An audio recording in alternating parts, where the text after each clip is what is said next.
What is good, Boom Bap Nation? It's the Boom Bap Historian back for album review. This time we're gonna make it a little bit different. We're not gonna go into some of that boom bap. We're not gonna go into some of that band camp, independent hip hop. We are gonna go after a project that was released on 6/26/26 from an icon, a veteran, a legend, um, and that is Ti, who released the really dope Kill the King. Now, I'm not the biggest Ti fan. I did enjoy the King Project and Ti versus TIP. However, with that being said, I'm aware of all his projects and have listened to all of them. There are definitely some in my stack behind me. I don't know if I would put this one over King, but this is probably my second favorite project. So obviously, been the news lately. There was the beef with Eminem, or not Eminem, 50 Cent, which I don't really care about. I don't give a shit about.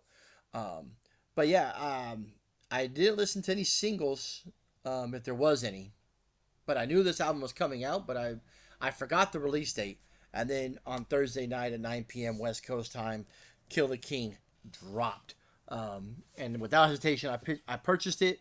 So without further, it does clock in at 51 minutes for 18 tracks. So for 18 tracks, not too long.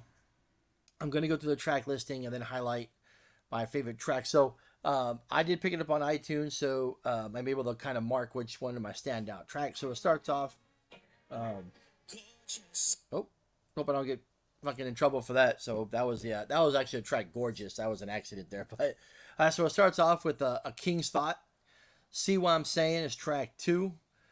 Really enjoyed track 3. Let 'em Know. Track 4, Where I'm From, featuring Anderson .Paak. Track 5 is really dope, entitled Rant. I did enjoy 6 too. That's Mr. Him. 7 was also one that I enjoyed too, with The Dream. And by the way, The Dream has a new album coming out. I believe it's Love Hate 2. Looking forward to that project.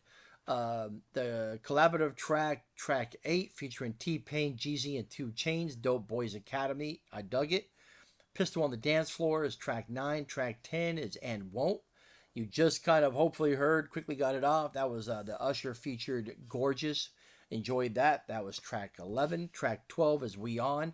Another cool track. 13 is an interesting one. It's LLOG Clay, featuring Young Boy Never Broke Again. I don't know if LLOG stands for something, so if anybody knows, hit me up. Again, I don't follow TI, so I don't know. But LLOG Clay. 14 is Ego. 16 is Trauma Bond. 15 is Trauma Bond. 16 is Represent a Time. 17 is Big Dog. And 18 is a really dope way to end the album with Continental. So I thought this is a solid project. It's quite possibly the last project from T.I. I hope it's not. If anything, this album just kind of reminded me that I've always enjoyed T.I. projects. Obviously, I enjoyed the T.I. versus TIP and the King project the most. Now, this is in the top 3, probably top 2. Um, it probably could bump its way to number 1. But I think one thing about it that reminded me is Ti has always been consistent. I think every album he's put out has been pretty dope.